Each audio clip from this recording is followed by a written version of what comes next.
They called her just the help from the moment she tied her apron in the morning and kept it on until the lamp in the saloon guttered out. They said it softly at first, like a coin sliding across a table. Harmless. Then louder, like a gambler throwing down his hand. It stuck to her the way prairie dust stacked in the creases of her palms. Fine, stubborn, impossible to wash out. The town of Crow's Hollow sat like a thumbprint on the prairie. One long street of sun-warmed boards and sagging awnings. A church with a bell that sang only on funeral days, and a saloon whose windows fogged from the heat of men and horses and whiskey. Heat lay on it like a blanket. Wind scraped at its edges. It was the kind of town that kept its judgments in plain sight. No one had to say them twice. Her name was Maggie Lane. She kept it short like most of her sentences. She had a back that bent under work and eyes that said more than any of her lips did. She moved through the saloon like a steady hand on a stove knob, turning, lifting, setting down. She stacked plates the way she stacked her thoughts. Neatly, one on top of the other, so no sharp edge jutted out. She was plain-spoken and steady. That's what the other women said behind curtains and shutters. She was too steady, they added, as though steadiness could be a sin. She'd become a widow when her husband didn't return from the plains. Found only a hat and a smear of blood and a name that used to belong to him. After that, she kept to the kitchen, kept to the chores. She earned her keep with a frying pan and a clean cupboard. When the new sheriff came in, he tipped his hat once too often, and later some of the ladies called her cheap, with a look that made Maggie's shoulders small and tight. The small-town shamer had a voice like a sewing needle. Small, practical, and meant to prick. Mrs. Hargrove, who had the sharpest tongue and the most at stake, the widow of the town doctor, watched Maggie the way a hawk watches a mouse. You see how she moves? Like she's doing penance. Like the town ought to owe her something for staying in view of us. She said it in that way that made a sentence land with a thud, and the others let it echo in their cups. Maggie didn't answer. She tilted her head and kept washing. The sound of water over tin, a kettle hissing on the stovetop, the sigh of the wind through the saloon door. It was the music of her days. She hummed to herself sometimes, soft as moth's wings, as she scrubbed the same mugs that would be filled with the same coffee the next day. She kept her mouth closed because words were too loud, and silence let her do her work without explanations. And there was the stranger with the weathered hat who came and went from town as if measuring the width of its patience. He was a man to notice. Broad shoulders under dust, boots that had known 100 miles at least, and eyes that had the color of a rain-worn sky. He carried the kind of quiet that makes people stretch their sentences thinner. They called him Cal. He kept to the edges, took his coffee black, sat alone at a corner table, tipped his hat to no one. Some said he was a former outlaw. Others swore he had been in the war and returned with the kind of gaps guns and bad luck leave in a man. He didn't volunteer his past. He never volunteered anything. He watched Maggie the way a man watches embers on a cold night. No hurry, no claim, yet a warmth kept alive. It wasn't interest at first. It was observation, a slow taking in of how she tied back her hair, how she paused with the cloth over the crack in a window to listen.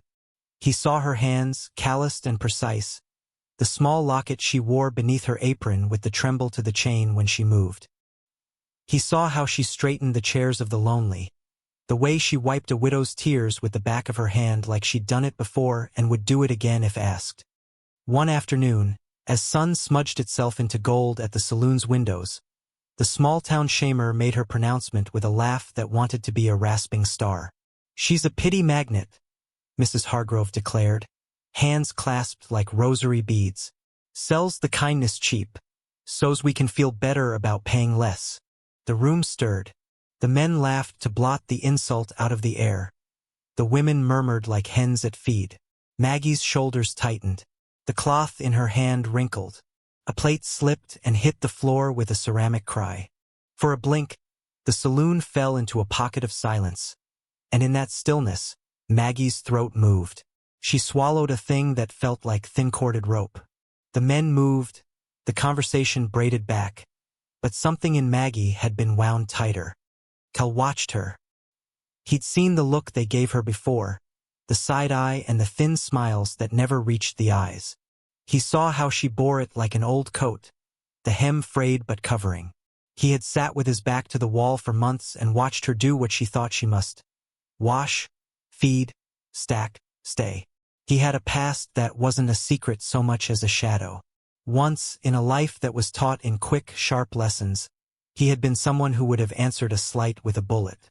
Those parts of him had shrunk, like a bruise in time, but they hadn't died.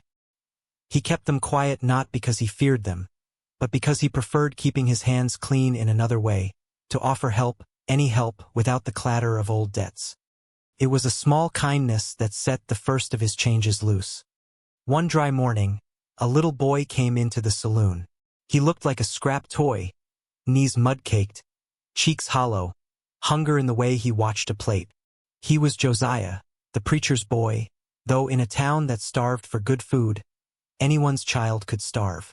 His boots were a size too big, patched at the toe with a scrap of leather. He stood in the doorway and glanced at the steam rising off the stew and then at Maggie. His eyes found her and did not look away. Maggie reached for a ladle before any other hand moved. She dished a bowl of stew and set it before the boy with the care of someone who had once watched another small body waiting for a meal to mean the difference between sleep and waking. She did it quietly, her movements small and measured.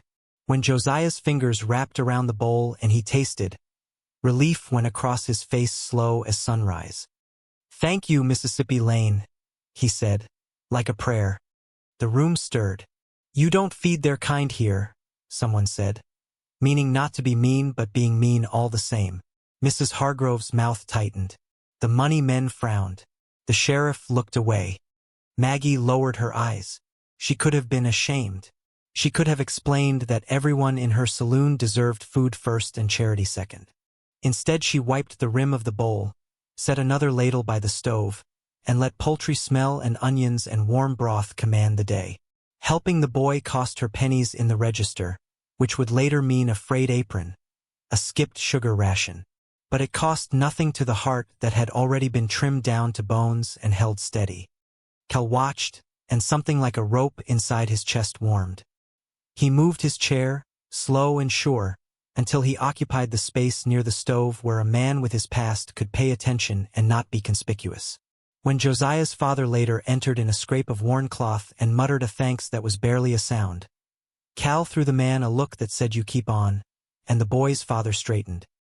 The small kindness slid into the town like a seed under thawing ground. It was the sort of thing that didn't shout, that only whispered, but whispers gather. The town's judgments had long teeth, but this was a thing that couldn't be bitten out. A child's belly full and a woman's back unbent for a little while. A month later, the consequence came in a form that made the saloon square itself like a box about to be opened. A group of land-rich men rode in on a rumor of something Miss Hargrove believed would make her position safe. There had been talk of a new rail branch, a clear line that would change Crow's Hollow from a forgotten sore to a profitable joint on the way west. But of course, where the rail line went didn't matter as much as who owned the side of the ground it ate. Land-rich men with maps made public proclamations like church sermons. They wanted to buy up the small lots near the saloon and build a depot. Their agent, a silver-tongued man named Mr. Keene, strode through the saloon tossing underhanded smiles like coins. "This town needs more than the charity of hands," he said, polishing his boots on his palm. "It needs polish and profit. Who's with me?" His voice slid across the room. Men opened their mouths to praise him. Women piped up about progress. Felt like wind changing direction. Mrs. Hargrove saw her chance. She had always kept an eye on the mayor's office, and if Mr. Keene's progress could be tied to her name, then perhaps that cleanliness would repaint her tarnished reputation. She began to say out loud, with an edge, that the saloon's keeper, Maggie, was a liability. "If we're talking rail," she said, tapping a teacup like a judge's gavel, "we don't want the kind of people who bring in trouble and the poor majority. We want polish. We don't need a brood of sorts in our middle." That was a blade sharpened where it would hurt. Maggie's jaw clenched under a dusting of flour. Her fingers tightened on a pan until the metal sang. She could feel it. A town nervous at change, eager to sweep the things it could not control under a carpet of money. She had no rights, no vote in the town's pursed lips. She stood like the stove she tended, built-in, unmovable by design, and yet not always enough against someone who wanted to move the whole room. Cal watched as the men nodded and the sheriff coughed, and the saloon seemed to say to Maggie that if she wanted any work at all, she would have to look elsewhere or look inward and find a way to make herself small. The shame did not come as a public spat. It came like the closing of a door. Not loud, but with a finality that intended to keep a person out. Maggie's cheeks went a pale ash color. She did not speak. She could have asked for the truth of it, could have defended the hours she put into feeding travelers and townsfolk when coin was scarce. But speech would be a battle, and battles cost her in ways she could not afford. Instead, she answered with work. She swept more carefully. She brewed better coffee. She made sure the floors were polished and the chairs aligned. If they wanted polish, she would give them polish until their eyes grew accustomed to it and looked away from the things she could not scrub. Yet, on the night of the tempering, the town's cruelty had a hand more brazen. A traveling preacher with a taste for spectacle spoke about morality and the wages of sin. He had the congregation in the saloon in a hush when he said, "We stand at a crossroad. We must not be soft on those who invite ruin." He sampled the crowd's temperature like a man tasting soup. Then his eyes found Maggie and held like a hook. "The saloon keeper gives food to dusty strangers," he said, voice rising a pitch intended to ring. "Who knows what debts she pays with coin resented from honest hands." The men clapped themselves awake. The women went into motion like scarecrows catching the wind. Maggie's hands stopped their work for a second, then began again. She kept working. Her fingers went numb with the motion of them, scrubbing, straightening, tilting. Something inside her slammed like a lid on a jar. For a while she thought she would hold it closed. Then a coin jar was upended and spilled across the floor. Loose money, copper and silver. The kind folks of Crow's Hollow counted and recounted as though it were their only truth. Mr. Hargrove, a cousin to the shamer, stepped and scooped a handful of coins and tossed them at Maggie. "You can't run a place on pity," he shouted. "Get behind the counter and keep your head down." The coins clinked and scattered like tiny judgments. Maggie bent and gathered them as if retrieving a dropped prayer. She met the preacher's eye and decided then a thing she had kept folded inside her. A law book of shame must be opened. For the first time in months she let something loose. Not a scream, not an argument, but the soft, steady naming of a life. "You're not mine to run," she said, voice steady as a pan's ring. "This saloon feeds anyone who comes hungry. That's how it's been and how it will be. If you're looking for war, you won't find it here. If you want a place at a table, you'll find it here." The room made a sound of surprise like horses shifting in their stalls. Mrs. Hargrove's lips fell open. The men looked at each other with a kind of stalled surprise. Maggie set the coins down on the counter and turned away. She kept working, hands shaking slightly under the motion. She did not cry, and no one in the room would have thought she would. Cal stood when she did, quietly and with a weight in his chest that felt like a window unlatched. He went to the door and, without saying a word, stepped outside. Then he turned and walked back into the room like a man moving from one room of his life into another. The customers hushed. The sheriff's jaw clenched. The preacher twisted his watch chain. Cal cleared his throat.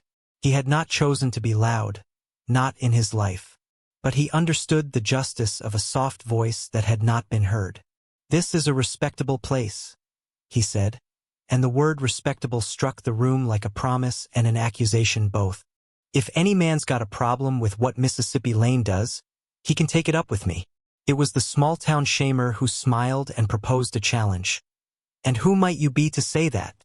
Cal's eyes, rain-worn and steady, rested on the speaker. They were the sort of eyes that had seen men die, had seen land sold, had seen the little, almost constitutional cruelties of towns like Crow's Hollow. There was a hush like before a storm. "I'm a man who believes a person can be herself," he said. "I ain't got no taste for your brand of charity. I'll pay for what's owed on that rail lot myself before I see the town shrink what's good." No one expected it. The men blinked as if water had been thrown into their faces. The preacher sniffed, offended as though virtue had been challenged in his wallet. Mr. Keene's face turned flat. Mrs. Hargrove made a sound like a breath dragged through a straw. "You can't buy a town's conscience with coin," she said. "No," Cal replied, low as hooves on dry ground. "But I can buy you a reminder." He turned and left without waiting for the court of scorn to convene. The men whispered and shoved as if behind a curtain that had been pulled. Words slid through Crow's Hollow like warm butter. A man had spoken for the quiet woman of the saloon. A man of foggy past had paid a price the town had not considered. People started to look at Maggie with something like curiosity instead of annoyance. The small kindness had turned into a matter of inventory. How a town measured what it wanted and what it could not bend to. Months passed in a way they do in a place between the seasons. Slow, sure, and full of the small grind that keeps towns alive. Maggie continued to do her work, and Cal continued to come and sit near the stove until the air itself took on their silence. He placed money sometimes on the counter with a nod, offered a hand when a shelf needed mending, or left a small jar of tobacco on the table for Mr. Hargrove. He was visible but not loud. He bore his past like a sack he'd learned to carry without spilling. There were nights when he would watch Maggie through the dim lamplight, at a corner table where she took a brief rest. He would see how the lamplight pulled dust out of the air and how it lay on her hair like a halo of ordinary gold. He began to keep small signs of interest that were not purchases or declarations but the kind of things you notice if you are paying attention. The way she'd forget to knot a scarf, the scrawl pattern she made when writing notes. He learned the shape of her hands at the sink, the cadence of her step when she walked like the world could not change and she would keep up. Their reconnection came slowly. There was no sudden confessing or passionate declaration. Their story was one of drawn curtains and stretched days. One evening, as twilight folded over the town and the kettle hissed, Cal stayed after the saloon emptied and sat at the table by the window. "You ever notice how the wall by the stove cracks out when it gets too hot?" he asked, voice like a lean horse. Maggie glanced up. She had been cleaning a mug with a circular motion, small, efficient circles that took the glaze's memory away. "Walls crack when they're full," she said. "Same with people." He nodded like he had heard the answer before. "You ever think of moving? Of leaving?" She looked at him then, eyes slow as a river. "A person can't run from what she carries," she said. Her voice had a gravity that made his chest hollow. "You carry a lot," Cal said, then stopped. The candle flickered. Silence rested like dust. "There's a man I married once," she said, as if stating the weather. "He didn't come back from the plains. I found his hat, but that isn't a man. Sometimes I think I married the idea of a man, and then the idea left me." He listened. He was good at that, sitting and making room for a person's talking like a man saved a seat for a friend at supper. He had his own wooden box of bones. A name once marked as guilty. A loss that had been paid in ways that didn't leave money but memory. "I was on the wrong side of some fights," he said. "I did things in a man's life they might call rough. Got no excuses. I carried it like a weight until it fit so close it became part of me." The words stuck to the air, heavy and honest. They didn't ask for absolution. They asked for recognition. Maggie reached across the table not to touch him. Their hands didn't meet, not yet. But she left a saucer in his place, empty, as though the seat itself would accept him when he was ready. And then the town's small cruelty found a louder stage. Mrs. Hargrove organized a public reading. A day where the town would pledge its loyalty to a more proper future. They lined up banners and paper and men in new collars. They planned to make an example of what they'd chosen to call common affection and poor stewardship. They would speak of progress in a way that felt like an ultimatum. Polish or go. On the morning of the reading, a sign appeared on the saloon door, written in a hand as familiar as a needle prick. "Mississippi Lane. We can do without the charity here. Your services will no longer be needed." The words should have been a loud slap. Instead they landed like frost on the small things that kept her up. A pot of stew, a place set for a stranger, a stack of plates waiting for morning. For the first time since the husband's hat worked its way into memory, Maggie allowed a thing she usually hid, a slow, hot real tear, to come. She tilted her chin down and let it fall. The sound of the tear striking the tin counter was like a bell. Cal found her in the back, folding a rag in the way she always folded a thing to hide its frayed edges. He did not intrude. He picked up the sign, brought it back to her, and left it on the counter with the same precise callousness as a surgeon setting down his tools. "You don't have to go," he said. She looked at him without bitterness. "You don't understand what it is to have your life weighed by men who never worked a sun's sweat," she said. "They make the rules, and they forget what it costs to keep a roof." He did understand. It was the reason he'd stayed away from crowds, away from helping in ways that made a difference and then demanded one in return. "I do," he said. "I know what it is to be marked for what a man thinks of you, but I also know how to stand." The public reading was that afternoon. A crowd gathered, more out of curiosity than conviction. The preacher had a platform. Mr. Keene had a stack of papers and a smile like a blade. Mrs. Hargrove had eyes that glinted like cut glass. They spoke against a tin roof and the sun watched, and people nodded as if in agreed suffering. When they were done, they expected applause. Instead, Cal stepped forward. For a moment, the town hushed into a place where a heart could be heard. He did not raise his voice. He spoke like a man telling a truth no one wanted to look at. "Mrs. Hargrove said this town would shine," he said. Maybe she meant it, but a town that shines too bright throws off those who stand in the easy shadow. Miss Lane's hands feed more than plates. They mend more than pots. This town would do well to remember that. Mrs. Hargrove opened her mouth to object, but the words stuck. Someone from the back of the crowd, an old miner known to speak his mind at the wrong moments, nodded. Another man, who had come into town the night before and found shelter at Maggie's, spoke up of a night warmed by her stove. He told of a baby swaddled and given tea. The town's conscience, if it had one, stirred.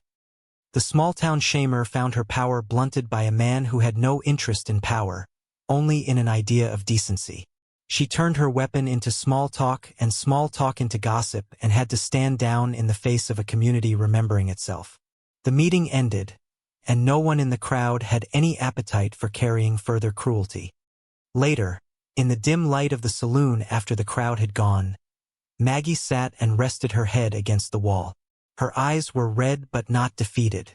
She looked like someone who had been through a drought and opened a hand to feel for rain. Cal came and sat beside her. His presence was like a warm, steady hand. He stayed with her in that silent way a man stays beside a woman he does not yet lay claim to, but wants the future to contain. "You did right," he said. "I try," she said. "It doesn't always change the way people speak." "No," he admitted. "Sometimes people keep talking, but sometimes they stop talking and look. That's a start." They began to talk in the small hours, and their words knit around their silence. He told her a little of his past, told, not boasted, about the man he had been and the man he was trying to be. She told him of the hat and the empty space it had left behind. They did not confess love. They let their hands approach the thought of it and stop. It felt safer, like making a plan for a house before the walls went up. Seasons turned. The rail project stalled on reasons of money and the gossip's appetite. The town settled into a kind of peace, the way fields settle when the wind slows. Maggie's work continued. Cal's presence became less of a rumor and more of a fixture. People called him the man who always had time for an apron's knot, and that became a slightly less odd thing in a town learning to hold the quiet with more respect than malice. Her humiliation, the town's small cruelties, didn't vanish in a day. They lingered like stitches in a seam, but other things grew in the slow ground left by time. Trust, small pledges, and a kind of belonging that does not demand loud celebration. One winter night, the cold taking the town in a hold like a fist, a fever ran through the Reverend's family. The Reverend's youngest child burned hot with sickness, and fever makes a man say things he's held back about religion and charity. They came for Maggie because they always had, because her stove and steady hands had been known to make a good broth. She went without complaint, leaving the saloon in a hurry, taking with her a small satchel of herbal tea and a tin cup. She worked all through the night, making broth and tending, and in the morning the boy's fever broke. When she returned, she found the saloon a little changed. There were new faces, people who had come to town after the rail talk and stayed because the saloon served them a reason to stay. There was a woman at the bar who had once scorned Maggie, leaning forward to offer a smile. The small things had shifted. Cal was waiting for her by the stove. There was a letter in his hand. He had the kind of face a man gets when he has decided to say what he will say and will not be turned. "There's a parcel of land down by the creek," he said. "I thought of fixing it up for you. A cabin and a plot. It's not much to offer, but it's steady." Maggie's eyes widened a little. "Why would you?" "Because steady is the thing that keeps a town from falling apart," he said. "And because you've given steady to more folks than you know." It was the kind of gift that could not be purchased at a store. It was steadiness offered to steadiness, two things recognizing each other. She tilted her head. "You don't owe me anything," she said. "No," he said again. "But I want you to have it." They built the cabin in the slow ways folks build things in the country. They hammered and they pegged. Friends came. The miner, who carried a beam like a child carries a stick. A young man who had once been fed in Maggie's saloon who offered his hands to help and smile. The work was loud and honest. The cabin rose like a small truth. Sun-warmed wood, a tin roof, a porch that sagged in one place like it had the burden of 1,000 tender things. On the porch, night after night, they sat and talked like two people who had learned the grammar of each other's silence. There were times Cal volunteered a hand and times Maggie would take it. They never rushed. They tied the things of their lives together like the way a woman ties the strings on a dress, careful, precise, as if the knots matter more than the fabric. One afternoon, as the first summer after the cabin's raising softened into the last of the light, Mrs. Hargrove came by. She looked older, a hairline cracked with a world that had begun to notice the warmth of Maggie's stove and the sharpness of Cal's words. She stood on the porch and did not speak for a long time, as if the steps of apology were heavy. At last she said, "I was wrong." Maggie put down her mug. She held her eyes steady. "It's a long road," she said. "Words are easier than actions." Mrs. Hargrove shifted her weight like someone with a bad conscience. "I misjudged you, and I'd like to do what I can to help. The town may be changing, and I was afraid I would be left, so I tried to push others out. I see now that I lost my way. There are moments when people expect a great fountain of forgiveness. More often forgiveness tastes like a slice of bread after a long day. Plain, necessary, given because hunger is a good enough reason." Maggie accepted the words and nodded. "You can help by keeping your door open when others fall," she said. "And by not pretending you're saving anyone." Mrs. Hargrove's eyes were damp when she left. There was no glamour to her apology, only the slow pitch of humility. Time wore on. The cabin that had been built for Maggie became a home for both of them. They did not become lovers of the sort that shouted their joy into the wind. Instead, they became companions who knew when to hold the kettle and when to keep the door. The town took notice, slowly, and life settled into a rhythm that was sometimes rough and sometimes kind. Cal found his confession in the quiet of a winter morning. They were sitting by a stove, the kind that made the whole cabin glow. The kettle sang a low, soft note, and the sun put a long hand through the window. He cleared his throat. "There's something I haven't told you," he said, fingers worrying the edge of his hat. "It's a thing I carried, thinking it was mine to carry alone. I thought the past would ruin what I wanted in front of me. The truth is, I did things that I am not proud of. I was on the wrong side of a shooting that left a man dead. I paid time for it, but I never told the name of the man I used to be to anyone. I wanted to keep the world as it was, small and manageable." Maggie listened. The kettle hissed and the light reached down like a soft hand. She took his glove and set it on the table between them. "Names change," she said. "If you told that name now, what would you be afraid of losing?" "Everything," he admitted. "My place in town, my face here. You don't do things like I did and show your face where people can see." "You already have," she said. You stood for me. You bought me a bit of earth. You sat with me in a room when the world wanted words. What's left is the rest of the past. He smiled, a small thing that peeled the hard edges from his face. Maybe I don't need to be forgiven by everyone, he said. So long as I have a few folks who know the truth. Maggie put her hand over his. Truth fits on a table, she said. You can lay it out and look at it, or you can keep it like a stone in your pocket. We decided to share a kettle. We can share a truth. So he told her of the man he had been, of the mistake that had cost another his life. He did not tuck his guilt into metaphors. He spoke of the bullet and the boy behind it and the long after. He said sorry, not in a way like a man stuck out a hat for pity, but like someone who had finally cleared his throat and put the sound into the world. She did not cast him out. She did not say she would pretend it never happened. She set a bowl of stew in front of him, plain, salty, warm, and put her calloused hand on his. We don't have to be perfect, she said. We're steady. Let that be enough. Months blurred into years. The cabin filled with small things. A quilt, patched at the edges where many hands had helped. A shelf of books bound in cracked leather.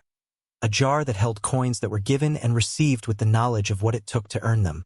Cal's past eventually became part of their seam. A dark patch of fabric, but one that, when placed into the blanket of their life, made the whole a story. There were battles still to be fought. Drought that made the land thin. A drought of gossip that spread from neighboring towns. But slowly, the town learned to hold its judgments a little lighter. Children played in the saloon's doorway, and men stopped by to ask for advice and left with a tin mug and a piece of bread. The small-town shamer had not been defeated so much as aged. She softened like meat in a slow oven, not because the town made her change, but because the town had more important things to collect.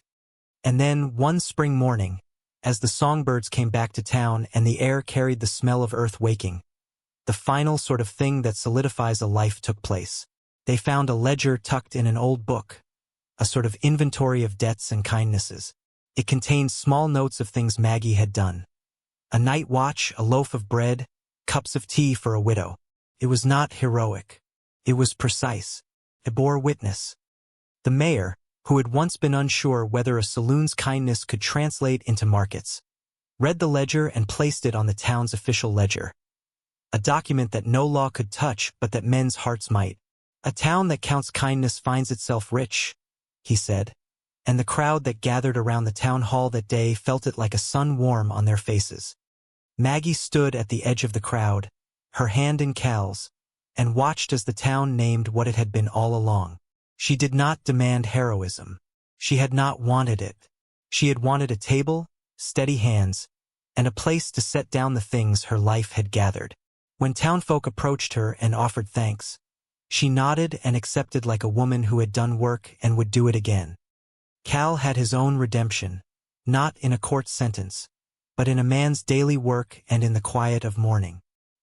He walked with a less bent back than he had when he first came to Crow's Hollow and a softness to his eyes that matched the light in Maggie's. They never declared their love with fireworks. Their tenderness came in small domesticities. Mending a fence together, sharing the last piece of bread on a cold night, sitting in the open and watching the horses at the stable. The small-town shamer would, in the end, become a footnote in the town's memory. A woman who learned the hard art of not seeing imperfections as reasons for punishment. She came around in time not because she lost her pride, but because she grew to understand the way a town needs its steady people. Her apology was small but enough.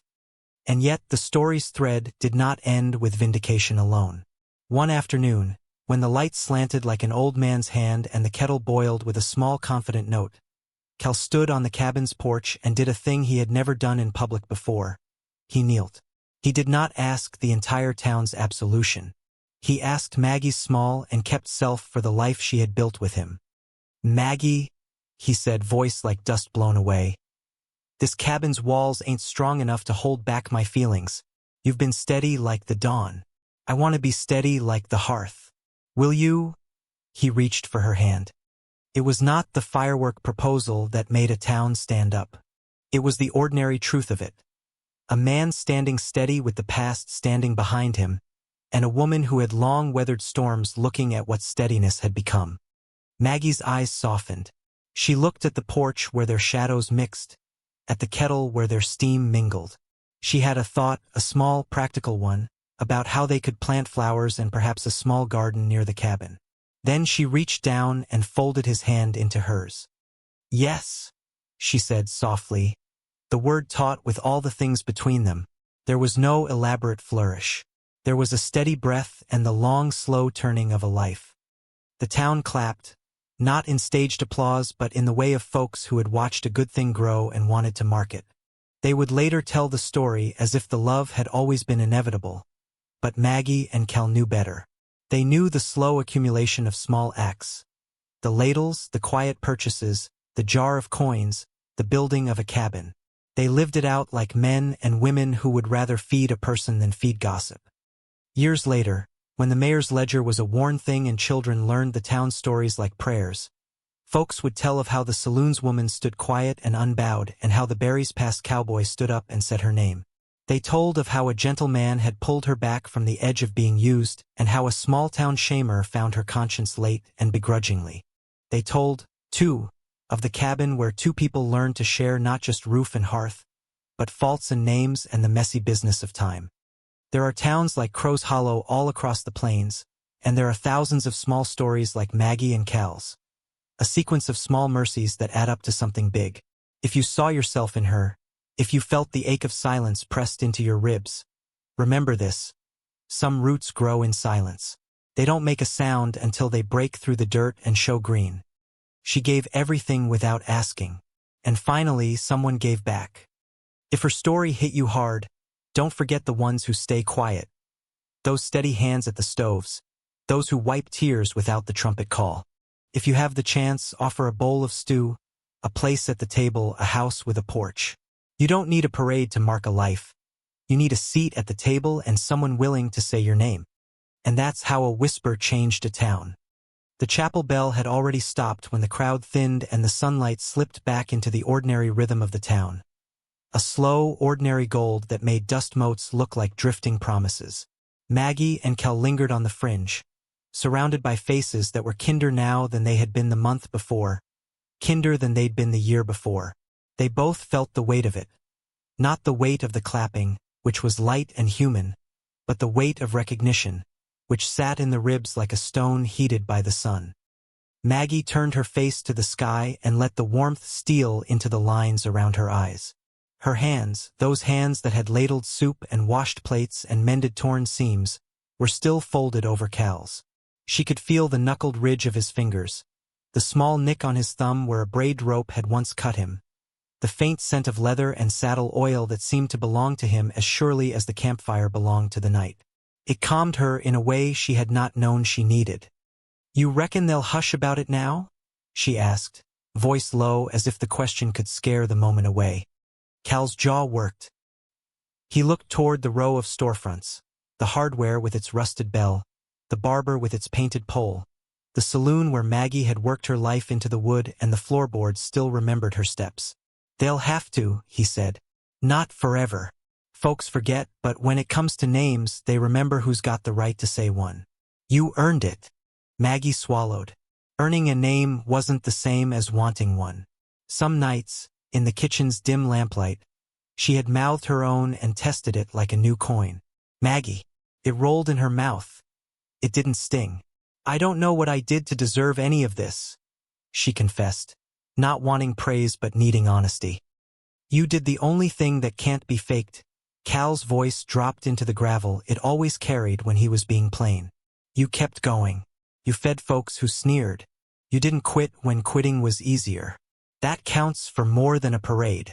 A horse whinnied in the distance. A thin sound cut by the ridge. A dog barked. The air smelled faintly of coffee cooling in tin cups and the far-off smoke of a cook's evening fire. In Maggie's chest something uncoiled. A small, hopeful thing that could have been courage or hunger or both. They walked, lane by lane, through a town that had been reluctant and that now unrolled small courtesies like handkerchiefs. Miss Larkin at the mill tipped her hat as they passed, and even Sheriff Harlan, the man who'd once been quick with a word and slower with a kindness, tipped his chin in their direction. The small-town shamer, Mrs. Collings, who kept the hymnals and the high opinions, watched from the shade of her porch with her fingers tightening around the rail. Maggie met her glance and held it like a knife tip, neither retreating nor advancing. Something in Mrs. Collings' face softened and then hardened. Small-town pride, stubborn as old leather. Inside the saloon, which smelled of lemon oil and old laughter, the regulars had cleared a space near the hearth. The piano sat quiet, its lacquer dull, but it had served for 100 afternoons of music, and tonight it felt like an altar. Cal pulled out a chair for Maggie, an old thing with a split seat and horsehair stuffing, and she sank into it as if it were a harbor. "You look good," said Hank, the barkeeper who'd once argued she'd not last a season behind his bar. His voice was rough, his apology was rougher. He'd brought a tin of smoked trout he'd set on the counter for her. "Figured you might be hungry." Maggie's laugh was small and brittle. "Always hungry," she said, and meant it. For beef, for news, for space to breathe. She ran her thumb over the tin, feeling the slight impression where someone had used a knife. The world was full of small traces. Conversations bubbled around them like a creek. Old jokes were retold with softer edges. Someone asked about the children at the schoolhouse and whether they'd be fixing the roof for winter.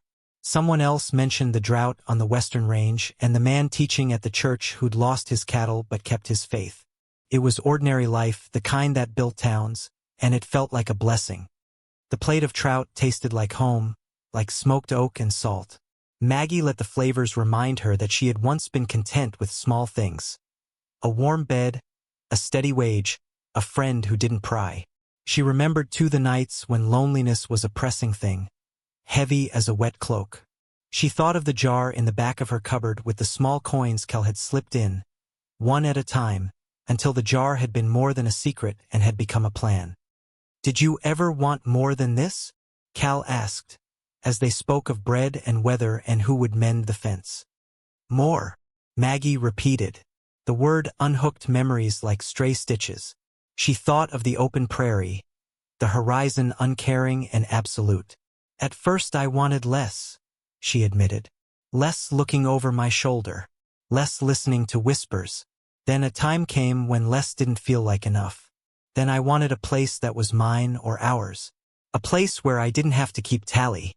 And now," Cal's shoulders drew closer, a small motion. It was not a big move, he was never big with gestures, but there was an invitation in it, an unspoken asking to share the ledger of days. "Now I want someone to look at me when I come into the room and not out of habit. I want to be seen in the stew-splattered apron and in a dress I don't iron for show. I want to keep my head when the town wants to tip it." Maggie's voice softened. She put a hand to Cal's sleeve and felt the rough weave, the dependable reality of it.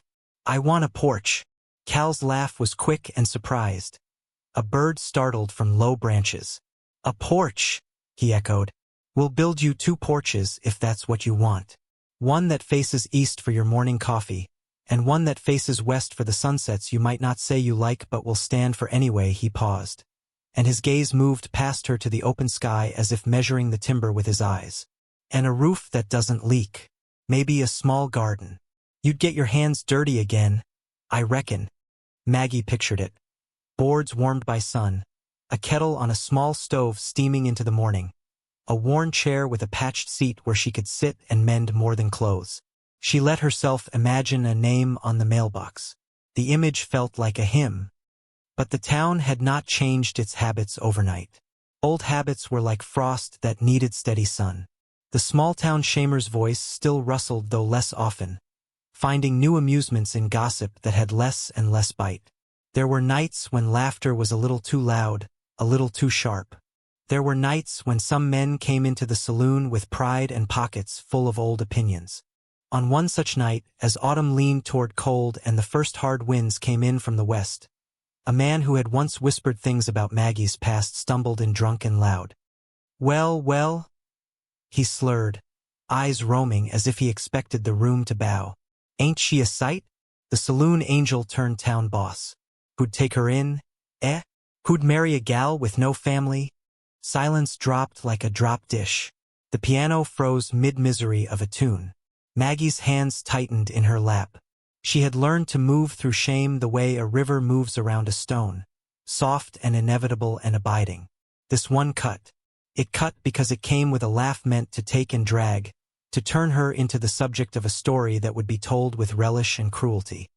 Cal stood without grand gestures. It was the way he always did things. Simple, like a rope thrown when a horse takes a bad step. He didn't shout. He didn't strike. He walked to the man with the slow step of someone who has seen worse and knows it will not be cured with violence alone. "Evening, Jonas," he said.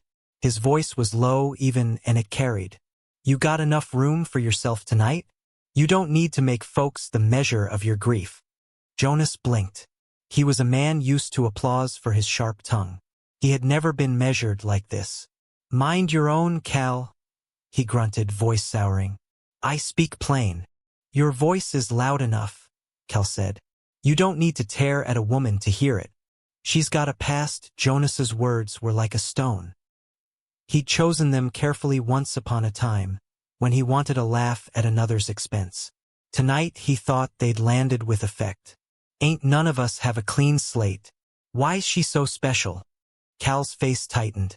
Maggie watched and felt the swell of something in him she had grown to trust. There wasn't thunder in his action. There was a kind of law. Because some folks have the courage to keep going. Some folks keep their plates topped when they'd be called on to eat their grief. That counts for something. Jonas scoffed. "And you're the judge now?" "I'm not a judge," Cal said quietly. "I'm a neighbor. And when a neighbor uses their voice to chop other folks down, you either stand aside or you stand up." He looked at the man and then at the room. There was a small sound like a breath being let out. "You leave her be, or you leave." Hank, who had once doubted Maggie, stood with a mug in his hands. Others who had been mute now shifted. The shamer Mrs. Collings watched, her chin tucked. Old loyalties were being called like a muster. Jonas felt the crowd contracting around him, the town's attention like a slow tightening of a rope. It was simple, the way things were. When a man in town was called out, he either softened and went home with his tail between his legs, or he threw himself harder into his old stance and became a trouble that would be owned. Jonas chose to leave, sputtering complaints like small fires that would die in the wind. He went out into the night with the touch of shame upon him that had been promised by his own mouth. Afterwards, when the saloon had settled and voices lowered into the ordinary hum, Maggie and Cal went outside. The wind had sharpened. Stars were bright as pinpricks, each a small promise above the dark stretch of prairie. "You didn't have to do that," Maggie said. She wasn't ungrateful. She was aware of favors and debts and the fine black threads that tied people to one another. Cal shrugged, his breath puffing like a small cloud. "I did." He tapped his chest with 2 fingers, lightly, as if marking a place. "I don't reckon I can claim to have been noble. I just didn't like a man hurting you where he could. You don't deserve that." Maggie's laugh had a note of tears. "Nobody deserves it." They stood a long while, listening to the night and to the town settling itself into sleep. Maggie thought of the porch Cal had promised. She thought of potatoes in the ground and of a child perhaps someday running a stick along the railing. She felt the slow building of a life like the laying of boards. One nail at a time, each stubborn and necessary. Inside, the saloon's lamp burned low. Somewhere a kettle hissed, someone else making tea to warm up. Maggie reached out and folded her hand into Cal's again. It was a small, private contract, nothing public, but enough to set them on the road they both understood. They walked back into the light, into the scents and sounds of a town that had just been nudged toward better things. They did not speak of forever. They did not need to. Their steps matched, not always perfectly, but in a way that said 2 people could walk the same path and help each other when the path eroded. The night wrapped around them, steady and unshowy. Somewhere down the lane a child laughed, and it sounded like the future already beginning to learn how to be kind.